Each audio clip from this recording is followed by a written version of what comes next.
Ya niki kalau terangno masalah hujjah ya, masalah napa hujjah dawuh pangeran qul ara'aitum syuraka akumul ladzina tad'una napa min dunillah terus aruni madza khalaqu minal ardi am lahum syirkun fis samawat niku wakaf ya. Terus kata awal lagi am atainahum kitaban fahum ala bayyinatim min. Terus dawuh pangeran malih bal iya itu zalimuna ba'duhum ba'don illa ghurur. Kalau terangkan ya, jadi di antara mukjizat Quran niku kamalul bayyinah. Kalau memberi penjelasan itu sempurna. Sehingga ulama mengatakan imanul muqallid, imannya orang-orang yang asal ikut kiai, asal ikut guru, asal ikut buku, itu mukhtalaf alaih. Bahkan saya sendiri cenderung mengatakan iman itu tidak diterima. Karena manusia dibekali akal, inginnya Allah itu dengan akal itu dia punya kepermanenan iman, apa? Punya kepermanenan apa?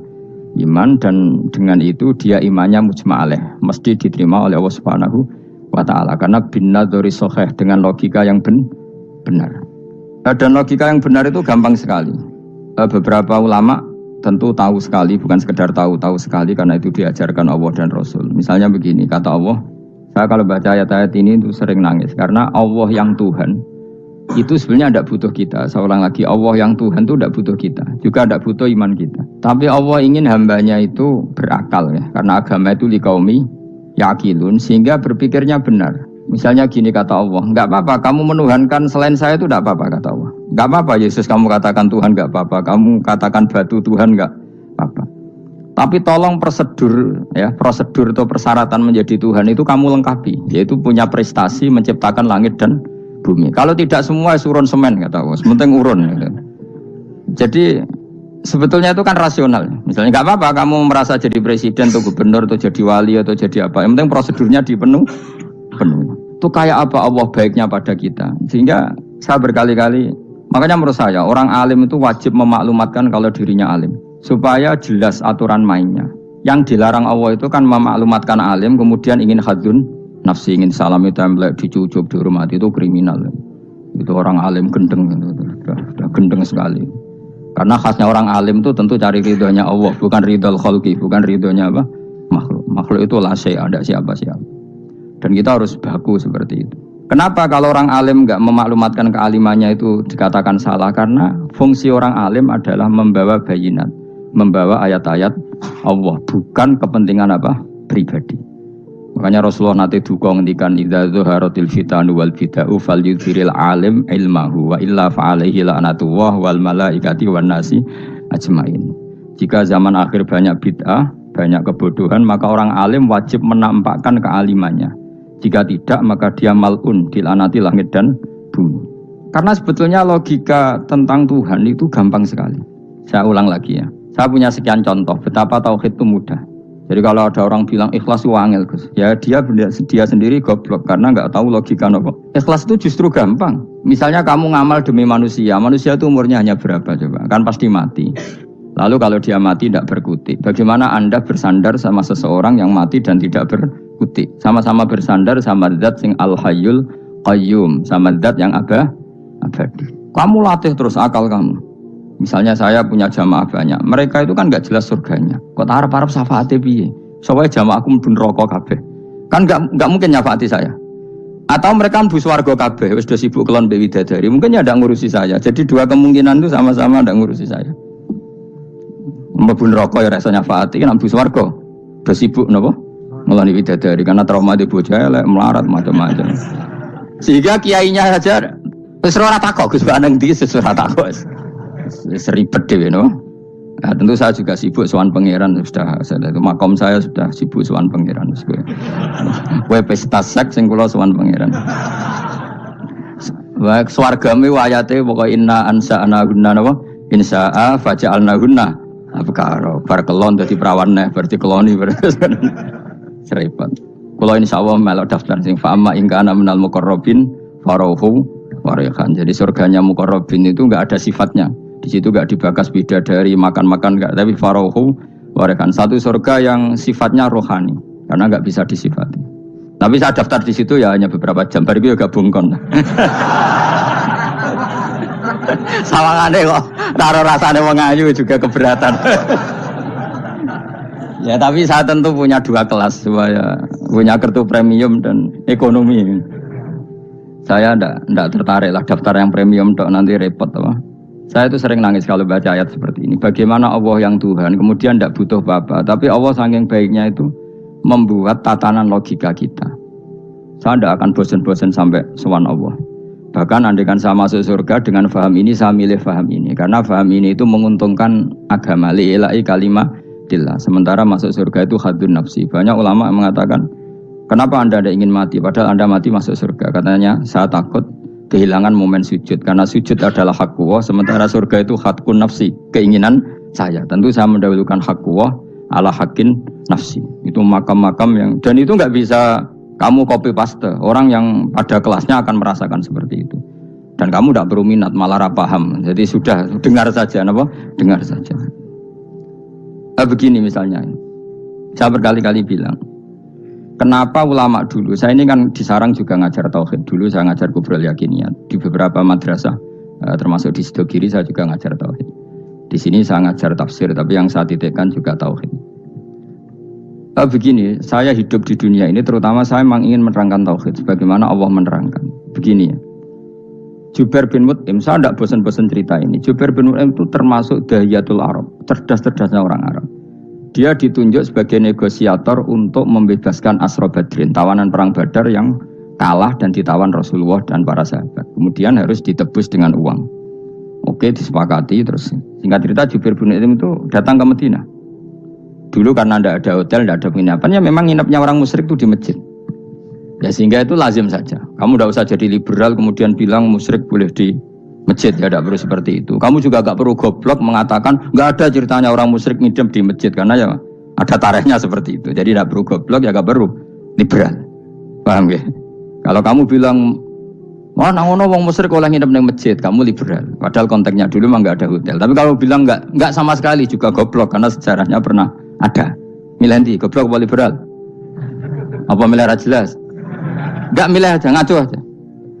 01 apa 02 apa 00. Milih mana? Goblok, liberal, enggak milih. Nah, ketika Jubair bin Mut'im itu datang, delala Nabi itu sholat maghrib ngimami. Nabi baca surat Wattur wa kitabim mastur fi rabbim mansur wal baitil ma'mur. Kemudian di pertengahan surat At-Tur itu kan ada ayat yang menurut saya itu sangat bagus. Sehingga di kamar saya, di rumah saya itu tak figur ayat itu. Bahwa kita harus dilatih berpikir. Kata Allah memulai argumentasinya, am khuliqu min ghairi syai'in. Apakah kejadian alam raya ini seisinya tentu diciptakan tanpa sebab. Misalnya begini, alam raya ini kata orang nihilisme atau komunis atau orang-orang paham nihilisme. Itu kan dimulai dari ketiadaan. Ini kan goblok sekali. Berarti kalau alam ini kadung wujud, kamu kan tahu kan langit bumi sekarang kan wujud. Ya, langit bumi sekarang kan jelas wujud. Berarti logikanya adalah al-adamu yakhluqu makhlukon. Sesuatu yang enggak ada menciptakan sesuatu yang itu kan aneh. Di mana-mana al-adam ketiadaan itu tidak mungkin yakhluqu syai'an atau yu'athiru syai'an. Ketiadaan itu tidak mungkin mengefekti sesuatu yang ada. Wong kamu sebut tidak ada itu berarti tidak mungkin bisa berbuat apa-apa. Karena namanya tidak ada. Sekarang alam raya ini dimulai dari ketiadaan. Terus kamu simpulkan sesuatu yang enggak ada menciptakan yang ada. Itu gendeng apa enggak? Oh gendeng sarap itu. Orang usah dipatahin wong gendeng Subarno mau mati dewe. Jadi makanya Quran menanyakan mereka, am khuliqu min ghairi syai'in. Apa alam yang kadung wujud ini kemudian disebabkan oleh sesuatu yang tidak ada? Lalu kalau sesuatu yang ada pasti diwujudkan oleh yang ada. Nah, karena yang ada ini pencipta harus berstatus super. Nah, super ini oleh ulama disebut wajibil wujud. Maka Allah bersifat super, wujud yang paling prima, yang kausa prima. Karena pencipta tentu kelasnya harus di atas yang diciptakan. Makanya disebut ulama dulu nyebut Allah itu apa? Wajibil wujud. Karena pencipta tentu lebih dahulu, maka harus disifati awal atau qadim, apa? Awal atau qadim. Kayak apa Allah mendidik kita? Am khuliqu min ghairi syai'in. Terus Allah bilang gini. Ya gak apa-apa, yang menciptakan gak saya, gak apa-apa kata Allah. Tapi amhumul khaliqun, kamu saja yang menciptakan, gak apa-apa. Tapi syaratnya kalian juga harus merasa pernah ikut menciptakan langit bumi. Am khalaqus samawati wal ardh. Jadi gak apa-apa kamu merasa Tuhan, gak apa-apa. Yang penting kamu merasa ikut nembok langit, ikut ngecor apa? Langit. Ya pokoknya ikut bikin. Terus kata Allah bala yuqinun, kamu tak suruh merasa menciptakan langit bumi, kamu juga gak merasa iya. Memang ya mereka merasa ndak kan? Akhirnya Jubair bin Mut'im saking enggak kuatnya. Am khalaqus samawati wal ardi balla yuqinun amin dahum khuzun. Sama Allah dibombardir seperti itu. Dia datangi Rasulullah, ya Muhammad, logika itu tidak meninggalkan akal saya. Matarok tali akli nasian. Akal saya habis Muhammad. Saya iman saja. Saya tidak cukup punya logika untuk melawan argumentasi ayat yang kamu baca. Saya iman saja. Terus iman. Makanya kalau ada logika nihilisme bahwa sebelum alam ini adalah ketiadaan, lalu pertanyaannya bagaimana mungkin ketiadaan menciptakan yang ada? Di mana-mana ketiadaan itu la yu'atsiru syai'an wa la yakhluqu syai'an. Jenenge wae tiada. Tiada itu ya enggak ada fungsinya, ya enggak ada efeknya, enggak ada prestasinya. Ya pokoknya namanya enggak ada ya enggak ada. Nah, ini penting saya utarakan. Terus di sini Allah mengulang lagi, enggak apa-apa yang lainnya kamu katakan Tuhan jadi mitra saya enggak apa-apa. Tapi tolong kata Allah, aruni madza khalaqu minal ardi, tunjukkan ke kami prestasi dia ikut bikin bumi. Kita tahu misalnya Yesus, Isa lahir di bumi. Bumi sama Yesus dulu mana? Dulu bumi, dia lahirnya di bumi. Lalu dia melata di bumi, jalan-jalan. Kemudian dia mengatakan ini bumi Tuhannya saya. Jadi bumi kok enak, dhisik aku je. Tua aku je, bodoh-bodoh pangeran aku dong. Lebih apa? Tua. Jadi Allah itu gampang sekali.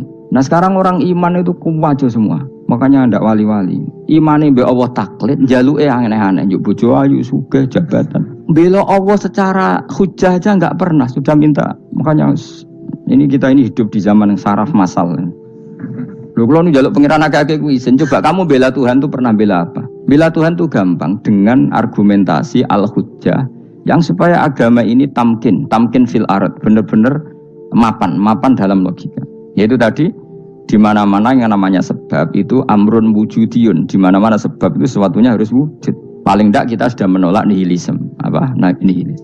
Lah wujud karena wujud awal harus berstatus prima. Lah prima itu dalam bahasa ulama disebut wajibil wujud.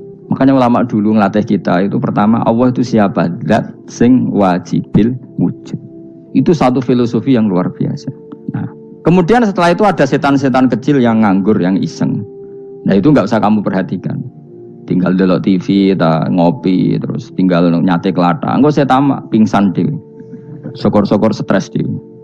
Dugaan saya setan saya wis pingsan, kurang gizi.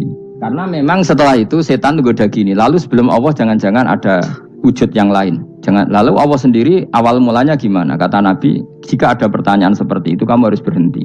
Tinggal delok TV atau tinggal penting aja delok dangdutan. Ya kalau kepeksa ora apa-apa, kelasem ae. Saya tidak menghalalkan tapi kan sudah kamu lakukan. Karena itu lebih baik ketimbang pertanyaan filsafat. Banyak orang yang dulu sholat ketika sekolah filsafat tidak sholat. Alasannya sampai menemukan jati diri itu Tuhan. Dan itu bahaya sekali karena Nabi berkali-kali bilang kamu jangan mikir tentang Allah pasti rusak. Orang kok mungkin rusak dari Nabi pasti rusak. Nah cara menghentikan gimana? Karena setan ini makhluk, akal-akalannya gampang. Tadi tak warai, saya sebagai ulama atau sebagai manusia atau sebagai orang awam atau sebagai siapa saja. Kadang ada pertanyaan seperti itu. Tak tinggal anggeling dharma, kan pusing setan. Ini kan ngenteni. Weh ngenteni bar lo anggeling dharma. Bariku aku lesu mangan mie, bar mangan mie waret turu. Kan dia ngenteni terus mau bikin was-was lagi. Ternyata saya sibuk kan enggak bisa masuk deh. Bangun tidur aku selali pertanyaan tadi. Dinteni. Nah, dia masuk lagi aku sibuk ngajak anak jalan-jalan. Jadi saya kalau jalan-jalan di pasar itu wis enteni santai wae. Itu memang resep dari Rasulullah. Jangan sampai orang terjebak filsafat yang sampai menanyakan eksistensi Tuhan. Dan dia tidak mau iman, tidak mau sholat, tidak mau puasa sampai menemukan Tuhan itu siapa. Itu jelas minas syaitonir rajim, itu perilaku setan. Makanya Rasulullah setiap ditanya sahabat gitu itu Nabi guyu-guyu. Dan guyunya Nabi itu kata Nabi, baguslah kalau kamu takut Tuhan kalah kata Nabi. Nabi gojok gitu. Maka ada ulama yang punya seni berargumentasi yaitu Imam Ghazali. Jika setan tanya kamu lalu sebelum Allah jangan-jangan ada wujud yang sebelum Allah. Kata Imam Ghazali ya itu saja yang Tuhan, yang Allah ini enggak jadi Tuhan. Ya berarti wujud sebelum Allah itu yang benar-benar Allah. Kalau kamu bayangkan lagi, jangan-jangan sebelum itu ada wujud lagi. Ya itu saja yang benar-benar Allah. Sehingga tetap Allah itu menang terus. Paham ya? Yang jelas jangan sampai didahului Adam, karena kalau didahului Adam lebih ngeri lagi, karena sesuatu yang enggak ada menciptakan yang ada itu lebih buruk lagi menurut akal. Menurut apa akal? Nah daripada kamu enggak salim Imam Ghazali, tinggal saja ndelok tadi ndelok sinetron. Ndelok yang lucu aja. Tidak sing lucu-lucu. Ndelok apa mencari Tuhan. Pokoknya sing aneh-aneh, sing goblok-goblok, sing lucu-lucu, sing perane wong apa? Saya sering diproses saya, Gus Salim jenengan kok sering delok sinetron sing ana dialog wong goblok-goblok. Wong goblok ku menarik cara kula. Apa ya? Cara pandang itu di luar dugaan saya karena kula berkali-kali lho kalah wong goblok. Jadi makanya ini tak ceritani beberapa kali yang jari Gus Wak cerdas berkali-kali kalah wong goblok. Ada seorang santri itu ingin dibelikan bapaknya itu sepeda motor. Bapaknya wong desa, senengane ngrumat sapi wedhus. Nah, menurut saya ya orang tuanya itu mampu lah, sangat mampu untuk beli itu.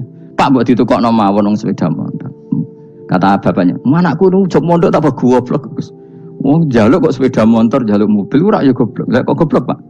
Jenenge donya iku Gus, sing lahirno donya kok sapi iku ndek anak, wedhus ndek anak jenenge donya.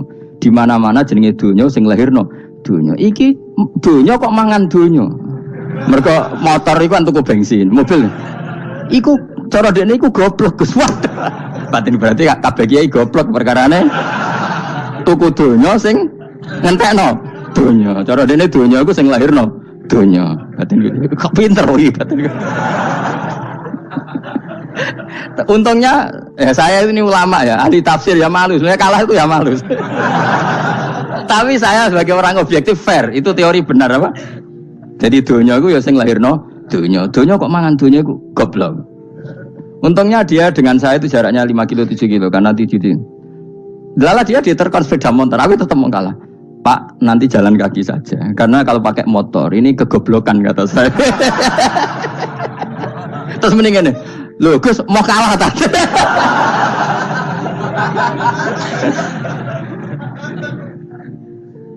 Wah kaca.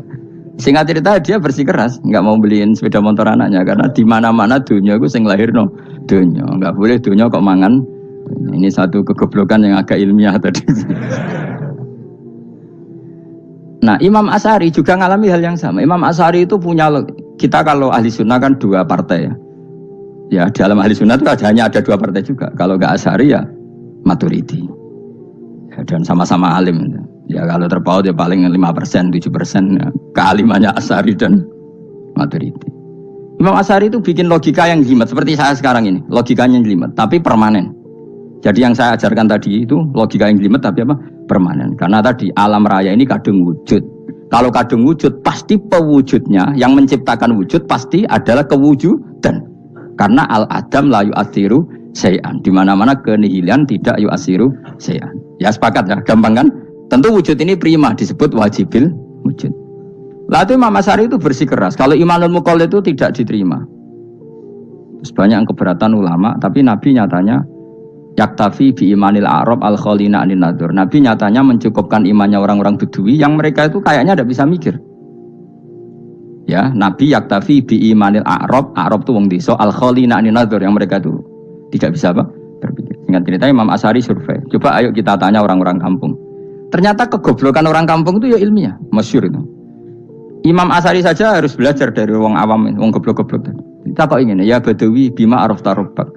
Kowe kok iman be Allah itu bima arafta rabbak. Lalu kamu tahu Tuhan kamu atas nama apa? Dengan logika apa? Jawabnya enak ya. Al-ba'ratu tadullu 'alal ba'ir wa atharul aqdam yadullu 'alal masir. Angger ana tletong ya ana ontane. Angger ana bekas delamaane wong ya ana sing bar liwat. Jadi misalnya ada bekas teracak anjing, berarti anjing habis liwat. Ada bekas apa ular ya berarti ular harus liwat. Ada bekas teracak manusia ya berarti manusia habis liwat. La wa hadzal alam atharun min athari qudratillah. Alam iki bekas, mesti ana sing gawe. Jadi Mas Ari pinter juga, mesti logikanya gak jelimet tapi agar ana tletong, ana sapine. Ana teracake wong berarti ana sing bar liwat. Dene ngomong gampang wa atharul aqdam ya dulu alal masir. Nah, terus Imam Asy'ari habis itu ngendikan, ya sudahlah dengan logika apa saja. Meskipun karena zori hadal Arabi sebagaimana cara berpikir Bedui ini, sementing ada natur. Apa ada? Ada natur. Ya natur apa saja. Misalnya orang ahli matematika mungkin bilang angka dimulai dari 1. 0 itu akal-akalane Khawarizm. Mergo ini kebingungan nulis 10. Tapi tetap angka itu dimulai dari 1. Kalau misalnya 1 untuk mecah kesulitan ya harus dimulai 0,1. Tidak bisa 0 tok. Jadi 0 dulu itu untuk mematahkan kalau jumlah itu tidak sampai 1. Tapi faktanya jumlah itu kan pasti 1 karena dimulai dari wajibil wujud. Khawarizm itu ya pintar matematika. Saya juga punya ilmu hisabnya Khawarizm. Itu kan dia karena kebingungan angka pecah. Misalnya 1 tidak sampai 2. Mau tidak mau harus ditulis 1,5 misalnya. Paham ya? Nah, lalu kalau sebelum 1, tetap dia harus 0,5. Lalu hakikat 0,5 itu kan bagian dari wujud apa bagian dari Adam? Tetap bagian dari wujud. Jadi 0,5 itu kan khayal kuliah. Tawari ya. Mungkin saya ada ahli matematika ala wong kampus, tapi saya tahu Kang, ala Islam itu lebih gampang. Misalnya gini, sesuatu itu kadang kamu putuskan itu satuannya 1. Tentu ketika separuh kamu katakan baru separuh. Tapi sebetulnya ketika satuan itu kamu katakan 10, yang separuh itu sudah 5. Itu kan terserah sing bagi, napa? Terserah sing bagi. Ya iya dong, misalnya 1 juta, 5-nya artinya apa coba? 500.000 kan? Sekarang kalau 100.000, 5-nya jadi berapa? 50. Kalau 1,5 jadi. Nah itu kan terserah satuannya apa? Tapi tetap dari 0,5 itu tetap menunjuk sesuatu yang wujud. Yaitu 5-nya sebetulnya apa? 5 yang separuh tadi. Paham sih kalau maksud? Tetap nggak bisa sesuatu dimulai dari apa? 0. Nah, makanya kata Abdul Hamid Khan kalau dalam mendidik tauhid, itu gampang saja tadi. Alam raya ini kadung maujud. Kalau kadung maujud pasti disebabkan oleh sesuatu yang wujud. Karena wujud pencipta harus berstatus prima. Lah prima ini atau premium ini kita sifati wajibil wujud. Atau kamu katakan apalah kausa prima atau musabibul asbab. Nah kelirunya kita dalam berislam itu, kritiknya para ulama, kita ini nyebut Allah dulu baru menceritakan status Allah. Kalau zaman Nabi itu dibalik. Status wajibil wujud itu kita terangkan dulu, baru yang oleh Islam itu namanya Allah. Paham ya? Kan beda, misalnya gini logikanya gini, kamu ketemu orang ateis, saya ulang lagi, kamu ketemu orang ateis, terus kamu ditanya, lalu alam ini yang menciptakan siapa? Allah Jalla Jalaluh. Mesti kan tanya, man huwa Allah itu siapa? Kalau dulu Islam mengajarkan enggak gitu. Surat pertama turun apa coba? Iqra. Iqra itu enggak nyebut kata Allah. Iqra bismi rabbika. Rabbika itu siapa? Alladzi khalaq. Sebutlah nama Tuhan. Yang berhak menyandang Tuhan adalah zat yang pencipta. Itu tidak ada kata Allah. Di surat Mudatsir, surat kedua. Ya ayyuhal mudatsir kum fa'anzir wa rabbaka fakabbir. Bukan Allah fakabbir, wa rabbaka fakabbir. Sehingga cara berpikir gini dibalik. Sebutlah Tuhan kamu. Tuhan itu siapa? Yang berstatus Tuhan adalah zat yang berstatus pencipta. Nah, lalu pencipta ini oleh Islam dinamai Allah. Kalau orang ateis kamu langsung bilang Allah, man huwa Allah, berarti pertanyaannya Allah itu siapa? Lalu kamu jelaskan Allah adalah pencipta, Allah adalah wajibil wujud. Tentu lebih gampang kamu terangkan. Makanya Al-Qur'an menerangkan amukhuliku min ghairi syai'in. Manane saya di sini manane ya Allah, apa? Allah. Apakah mereka diciptakan tanpa pencipta? Tentu setelah Islam tahu itu namanya siapa? Allah. Paham ya? Kalau balik malih. Jadi sebetulnya Quran itu ngajari kita itu ilmu mantek yang luar biasa. Misalnya ya Yuhanna su'budu siapa? Rabbakumul ladzi khalaqakum walladzina min qablikum. Sembahlah Tuhan. Tuhan itu siapa? Pencipta kamu dan pencipta orang-orang sebelum kamu. Lalu Tuhan ini oleh Islam dinamai. Tapi kalau langsung kamu bilang ke orang ateis atau orang Uni Soviet, Allah itu Tuhan, Allah itu siapa? Sebab itu di beberapa ayat dijelaskan dulu status Allah. Sifatnya Allah, keakhasan Tuhan. Yang dikatakan Tuhan adalah zat pencipta. Kalau tidak pencipta berarti tidak Tuhan. Sekarang Yesus pencipta bumi apa enggak? Enggak, karena dia lahir sudah di bumi. Begitu juga Fir'aun. Fir'aun itu kalah telak sama Nabi Musa gara-gara logika ini. Ketika Nabi Musa ditanya Fir'aun, "Wama Rabbul Alamin?" Lalu Tuhan itu siapa? Kata Musa, "Rabbus samawati wal ardi." Yang menuhani langit dan bumi. Jadi Fir'aun, "Enggak, ma'alim tulakum min ilahin wa irisa." Jalan-jalan kemana-mana yang dikatakan Tuhan oleh masyarakat saya kok. Nah, kurang ajar Fir'aun. Terus kata Musa, "Ya Tuhanku yang di langit." Terus manggil Haman Mesir, "Ya Haman ibn li sarhal ali abluhul asbab samawati fa'attali ila ilahi Musa." Haman, bikinan saya piramida yang tinggi. Aku akan lihat Tuhannya Musa. Ada enggak di sana? Padahal misalnya munggah tenan ya pangeran ra iso didelok kan repot Nabi Musa. Wah, parah ya nggak piramida nginceng pangeran tetep ra ketok kan. Akhirnya Musa pakai logika. Ya sudah gini saja, Rabbukum wa rabbu abaikumul awwalin, yang menuhani nenek moyang kamu yang dulu-dulu. Oh itu langsung fabuhita Fir'aun. Fir'aun tuh kaget sekaget-kagetnya. Dan para penggawa Fir'aun sadar. Wah kalau Fir'aun yang Tuhan, babanya tanpa Tuhan. Kan Tuhannya balita kan gitu kira-kira. Tuhannya balita, Tuhannya barulah. Itu kan jadi logika yang mematikan. Kalau Fir'aun Tuhan berarti mbah-mbahnya dulu yang wujud itu tanpa Tuhan, karena Tuhannya baru lahir. Ini ada Tuhan kok datang terlambat ini kan. Akhirnya para punggawanya Fir'aun iman, macam gendeng ya Fir'aun itu gendeng. Itu pentingnya logika Rabbukum wa Rabbu abaikumul awwalin. Nah sekarang orang tuh nggak belajar logika. Iman bi Allah orang mantep ning ati, jek iso digunjang setan, jalukane wis aneh-aneh. Jaluk swarga, jaluk gak mutu cara. Gak mutu. Makanya banyak wali kalau ditanya, kamu masuk surga sama sholat milih mana? Milih sholat. Kenapa milih sholat? Di surga itu demi khadun nafsi saya, poya saya. Tapi kalau saya sholat itu untuk hakku. Saya sebagai hamba, identitas kesejatian saya adalah menghamba. Soal nanti Allah bikin bonus surga silahkan. Maka sebenarnya masuk surga itu ada urutannya. Sebagai orang alim saya urutannya adalah berkampanye sesering-seringnya, membuat logika supaya orang mudah ke Allah dan Rasul. Makanya di Quran tuh gak ada orang disuruh masuk surga dulu itu ya Tuhan nafsul mutmainnah irji'i ila rabbiki. Kamu kembali ke Tuhan kamu dulu. Bahwa kamu makhluk yang butuh Tuhan. Fadkhuli fi ibadi. Kamu masuklah berstatus hamba dulu. Kesestatusan Anda sebagai hamba ini matangkan dulu. Bahwa saya ini hamba. Dibuktikan dengan suka sujud, suka ngamal, suka sedekah, suka tawadhu. Saya sebagai orang alim sebenarnya gak suka mulang. Karena takut. Nak kue pinter kok nyaingi aku, nak goblok sawangannya metodeku gagal. Kan dua-duanya ini merugikan saya sebetulnya. Saya ulang lagi ya, nak kue pinter kayak nyaingi aku. Kan ya mungkin juga, senajan rodok mukhal mungkin. Sanggep ae rodok mungkin. Pemane nak sing ndik kan yo, biasanya hasud wong ndik. Mau itu sebenarnya rugi semua, tapi Allah yang memerintahkan hak wong alim kudu mulang. Perhitungan itu tak buang semua. Sing ape nyaingi nggih monggo, sing tetep goblok nggih. Monggo, semoga Allah ngutus mulang ya napa? Mulang. Meskipun tadi potensinya itu dua-duanya buruk, sing alimnya ini. Kemudian nak mubalek terus didol ilmu Quran atau royalti tambah parah lagi. Itu. Nah, aku enggak pakai logika ikhlas. Pakai logika ikhlas selesai semua, ya disuruh Allah ya sudah.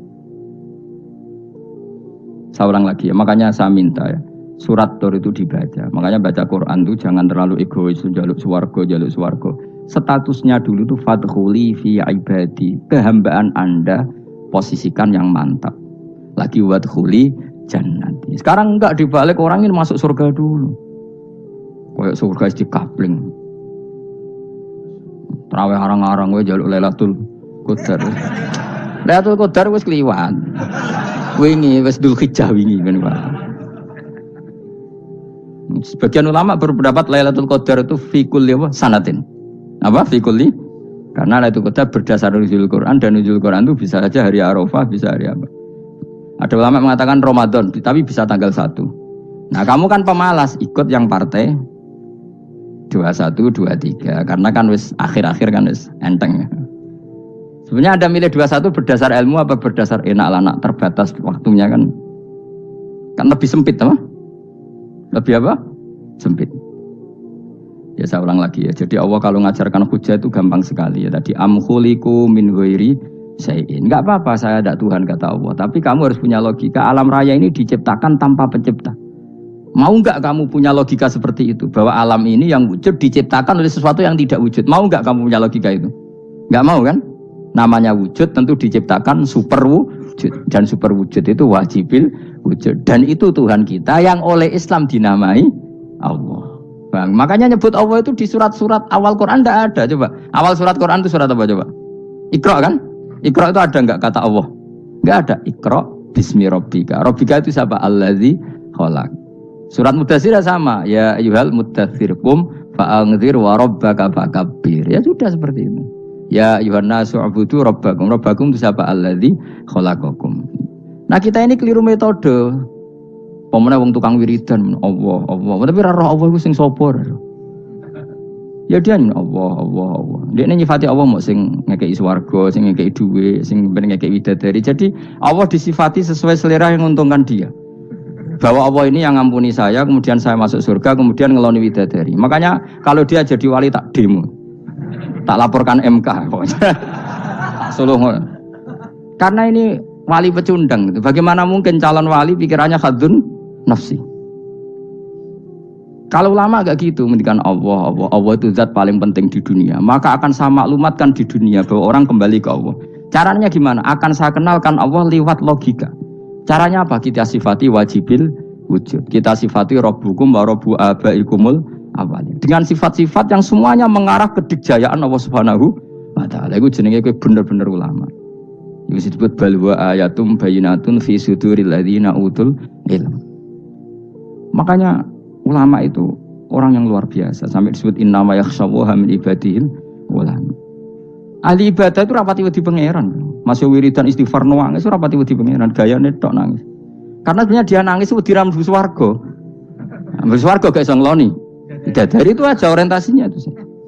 Makanya benar Kanjeng Nabi nak gojlok orang alim satu itu lebih utama dibanding 1000 ahli ibadah. Bahkan Nabi pernah ngendikan sangat ekstrim. Fadlul alim alal abid kafadli ala adnakum kata Nabi. Keutamaan orang alim dibanding ahli ibadah itu sebagaimana kelas saya kata Nabi dibanding kelas terendah kalian. Padahal Nabi dengan Abu Bakar saja jaraknya sangat jauh. Itu kata Nabi fadlul alim alal abid kafadli ala adnakum. Keutamaan orang alim dibanding orang abid sebagaimana keutamaan saya dibanding sahabat paling rendah. Karena tadi abid itu ada oportunisnya. Tapi kamu jangan benci abid loh. Karena kamu ya orang alim orang abid. Saya saja yang kritik. Saya yang tanggung jawab di depan Allah. Orang abid itu kadang kan wiridan nganti nangis, pikirannya apa coba? Wis rasakno mungkin apa wiridan pikiran aja. Di sepuro dosane, terus apa kan? Mlebu swarga, terus apa kene swarga? Aku takut. Aku takut ayo sing apen mlebu swarga apa kegiatan? Rencana pertama apa? Terus gak usah munafik biasa wae. Mau inna ansa'na binnawa insa ayat kalau harus jujur apa jujur. Bandingan kalau orang alim. Orang alim itu ketika nyebut Allah itu iri ya Allah. Kenapa di dunia ini ada makhluk lain yang menandingi engkau? Saya tidak ridho. Kenapa di dunia ini ada syarik orang yang dimitrakan seperti engkau? Maka orang-orang alim ini ingin memaklumatkan bahwa la syarikalak labbaika wa humalab baiklah syarikalak innal hamda wa ni'mata laka wal mulka la syarikalak. Sehingga para nabi itu memaklumatkan itu. Engkau saja yang Tuhan ya Allah. Semua nikmat dari engkau, semua kepemilikan ini milik engkau. La syarikalak labbaik. Dimaklumatkan ke dunia. Innal hamda wa ni'mat itu dimaklumatkan. Enggak ada kepikiran mereka masuk surga. Karena mereka ingin memaklumatkan bahwa Allah ini yang Tuhan. Sama tak ceritani Nabi Ibrahim jadi Khalilur Rahman, rumang samu kagan wiridan kaya kowe ndak. Wiridannya Nabi Ibrahim sama sampean mungkin banyak sampean. Karena sampean banyak kepentingan tadi. Wali-wali dulu kalau wiridan itu ndak sebanyak sampean ndak, tak jamin ndak. Pemene maca lelo ping 10.000 ndak biasa wiridannya. Tapi khosyahnya sama Allah luar biasa. Pertama Nabi Ibrahim diangkat jadi khullah. Khullah itu ya Khalilur Rahman itu. Itu dia wiridannya gini. Ya Allah, innahu la yahzununi alla ara ahadan fil ghairi ya'buduka ghairi. Alla ara ahadan fil ardi ya'buduka ghairi. Sama saya hafal tak ini. Memang saya hafalkan. Ya Allah, saya ini susah sekali. Kenapa zat sepenting engkau kemudian yang menyembah engkau hanya saya? Ini tidak fair. Makhluk yang enggak penting saja punya umat. Makhluk-makhluk yang enggak penting aja jadi pusat perhatian. Misalnya artis atau presiden atau gubernur atau tokoh top. Semuanya jadi presiden. Padahal semuanya itu makhluk yang enggak sepenting engkau. Ini zat yang sepenting engkau. Kemudian yang tahu kalau engkau penting hanya saya, ini tidak fair. Nangis dan nangis. Ini tidak fair. Innahu la yahzununi alla ara ahadan fil ardi ya'buduka ghairi. Saya ini susah Gusti. Susah sesusahnya. Zat sepenting engkau. Kemudian yang tahu kalau engkau penting itu hanya saya. Wah ini tidak fair. Ya coba kalau orang mencintai sesuatu kan gitu. Misalnya kita bojo ayu, kemudian wong liya kabeh darane elek, ki mangkel ora? Mangkel gak? Kamu beli Alphard. Kamu kira itu mobil mewah. Kemudian orang nyejajarkan podo mek keri, mangkel gak? Semua kenikmatan itu kita nikmat karena itu diakui ya enggak? Wes gunane apa kae ndek Alphard gawa ning Gunung Kidul. Terus wong darani ngono iku podo mek keri ya mek kejangke mangkel ora kira-kira. Enggak penting mewahnya ini tetap butuhnya pengakuan. Coba misalnya kamu jadi presiden hidup di dunia orang sufi. Sing darane wong penting wong soleh ahli sujud ora kakuati ki. Keteko di Barno. Karena itu hormati situ hanya orang apa soleh. Kakuati gak? Mau kakuati kan? Atau kowe dadi artis top teko ning daerah Gunung Kidul mung desa-desa terus diundang lek.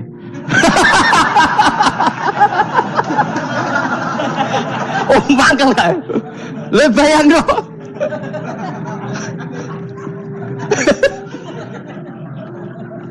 Oh, kamu menteri top, menteri BUMN, barang dolan itu iso diundang, le. Mados walang le ngono. Oh, semua kan. Karena orang keren itu butuh pengakuan apa? Meski misalnya di bojo ayu terus wong liya kabeh darane elek ke mangkel gak? Sebetulnya orang merasa nikmat itu karena pengakuan. Bayangkan andekan orang itu melihat Alphard itu tidak wow. Orang punya Alphard gagah enggak? Oh, enggak gagah. Kalau orang lain enggak bilang apa? Oh. Dia mau misalnya digoning desa terus orang desa nganggap kamu model tepak terus saya mau badhe numpang wedhus kula angsal, Pak. Kagak habis kan. Makanya branded itu harus dimaklumatkan. Nah itu bayangkan Nabi Ibrahim. Zaman itu ada Raja Namrud yang dipuja-puja, ada orang kaya dipuja-puja. Kemudian engkau yang Tuhan, pemilik langit bumi, enggak ada muja-muja engkau. Ini enggak fair ya Allah. Nangis. Orang kok kowe eling pangeran sak jam swarga Gusti. Dasar gak bakat wali. Saya itu pernah kangen Nabi Ibrahim itu sampai nangis dan itu saya tidak berdoa. Semua yang terkait Nabi Ibrahim itu saya baca. Mulai surat Quran, tafsir tentang Ibrahim. Dan sampai saya di Kudiro, di Takdir Allah pernah ziarah ke makamnya Nabi Ibrahim. Itu saya hampir nggak pernah doa. Saya isek. Ya karena tadi. Ketika Nabi Ibrahim nangis-nangis gitu, ya Allah ini tidak fair. Engkau zat terpenting di alam raya ini, kemudian nggak ada menuhankan engkau, nggak ada merhatian sama ini, tidak fair. Susah sekali, karena yang tahu engkau Tuhan itu saya tok. Masyhur itu sama Allah. Karena Ibrahim nangis-nangis itu terus sama Allah diterbangkan ke langit. Disebut wakadzalika nuri Ibrahim malakutas sama Allah. Di langit ada jutaan malaikat sujud, jutaan malaikat ruku, jutaan malaikat baca tasbih. Nabi Ibrahim oke Gusti kalau gini ya benar, ini baru benar kata. Makanya terus Allah dengan keangkuhannya, karena Allah punya sifat angkuh dan itu sah walahul kibriya. Kan sifat angkuh baik untuk Allah tapi tidak baik untuk makhluknya, dan Allah dengan sifatnya walahul kibriya. Kata Allah, kalau nasihati para nabinya, kamu tidak usah susah. Jika di bumi jarang orang nyembah saya. Innalladzina 'inda rabbika yusabbihuna lahu bil-laili wan nahar wa hum la yasamun. Kamu tenang saja. Orang yang di sana di langit-langit itu maksudnya para malaikat itu bertasbih siang dan malam. Wa hum la yasamun, dan mereka tidak berhenti-henti, tidak bosan-bosannya bertasbih. Jadi nabi itu baru terhibur kalau yang diidolakan itu keren. Itu nabi, itu wali. Itu wali kutub, itu wali. Kamu enggak nyebut Allah itu sebenarnya kamu kan enggak ingin kan bangun malam ingat Allah, berhubung utamu akeh. Terus Allah mbok libatno, mbok nyaur kan sebenarnya itu.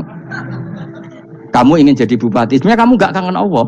Kamu ingin jadi bupati. Terus Allah mbok jak koalisi kan gitu. Terus malam-malam Allah, ya Allah ini hambamu ya Allah, minta ini. Sebenarnya kamu kangen Allah apa kangen keinginan kamu? Terlalu menyindir banyak orang ya. Maksudnya ini cerita saja.